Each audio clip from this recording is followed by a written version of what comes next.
Sveiki gerbimieji, noriu įrašyti video. Dažnai klausiu dar vieną tokį klausimą, pas mane klientai per telefoną, tai manau bus naudinga išgirsti ir kitiems žmonėms, kurie gal domina šį temą, irgi noriu užduoti tą klausimą.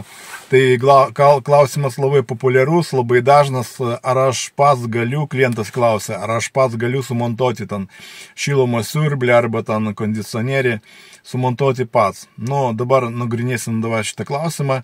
Tai žiūrėkit, vienas variantas, jeigu jūs dirbat santechniku arba turit santechninių įgūdžių, ta prasme, žino šitą temą ir papildomai gausit kažkokiu naudingu jums dar dėl montavimo medžiagos, informacijos, tai sakysim monoblokas, šilumos siurblys monoblokas.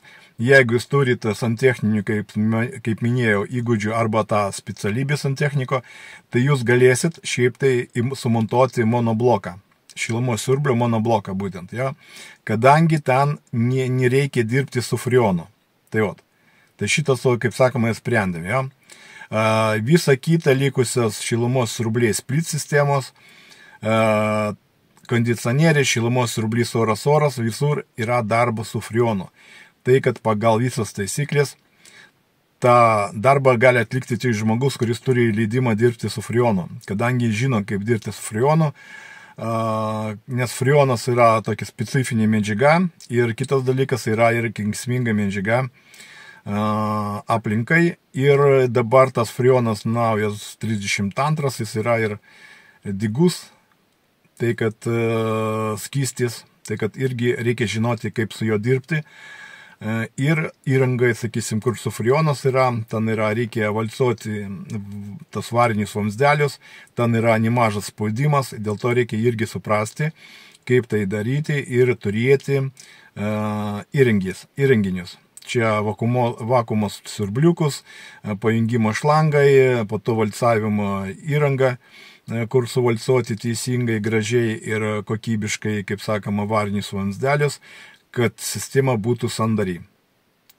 Jeigu jūs to viską neturit, nei leidimo dirbti su freonu, nei įrenginius šitos, nei įgūdžius dirbti, kaip sakoma, su freonu montuoti, tai šiaip tai aš jums nesiūlyčiau. Nerekomenduočiau tai daryti, kadangi labai nemažai tokių atvejų buvo, kada žmogus nieko nepasakė, aš turiu meistrą, viskas ok, po to skambino, o jūsų įranga kažkaip tai neveikia, nepučia, ten kažkokia klaida meta, o po to važiuoja mūsų meistras ir paaiškėja, kad klientas bandė sumontuoti pats, ten kažkur tai paskaitė, pažiūrėjo, jam nieko neišėjo, jis nežinojo tos visus techninės subtilybės, techninius reikalavimus, kaip tai padaryti, neturėjo nei įgūdžių, nei normaliaus įrankio ir nieko gero nepadarė.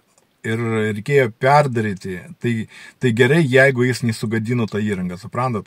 Nes jeigu jis sugadino tą įrangą, tai jau, kaip sakoma, nuostoliai tikrai nemaži klientui, kadangi kada klientas pradėjo pats montuoti, neturėdama nei leidimo, nei galimybė, kaip sakoma, tai aišku, jokia garantija tą įrangą negalioja ir, kaip sakoma, visi trūkumų pašalinimai yra iš klientų kišenės.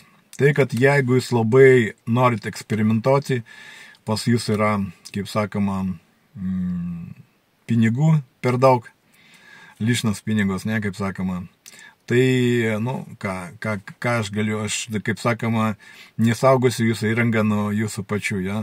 Tai, jeigu jūs norite eksperimentuoti ir nebijot patirti nuostolius, tai, tada gal bandykit, žinokit. Bet šiaip tai aš kategoriškai nerekomenduoju tai daryti. Nesakau, buvo ne vienas atvejis, kada klientai bandė ir po to važiavo mūsų meistras ir jis ten žiūrėjo ir sako, visiškai kažkaip tai ten susukti tie vamzdeliai neteisingai, blogai suvalcuotos, užlaustos vamzdeliai, į vamzdelį pateko kažkoks ten purvas. Žodžiu, buvo visokių niuansų, visokių, arba ten, sakysim, viską pavyko ten suvalcuoti, bet nepadarė išvakumavimo. trasų liko kondensatas, po to pradėdesni šalčiai, tas kondensatas ten susikaupėsi voštuose, pradėjo šalti, tas voštuvas pradėjo nedirbti, neatidarinėtis. Nu, žodžiu, labai daug galima pridaryti visokių nesąmonių ir kartais žmogus galvoja, nu, čia sutaupysiu porą šimtų eurų, bet dažniausiai išeina taip, kad nesutaupo, žinokit, ne. Atviršiai dar būna brangiau išeina šitas dalykas ir, kaip sakoma, nu, nerekomenduoju tą dalyką daryti, tai kad jeigu jūs sugalvojat arba yra tokių minčių, tai kad pažiūrėkit mano video ir padarykit išvadą.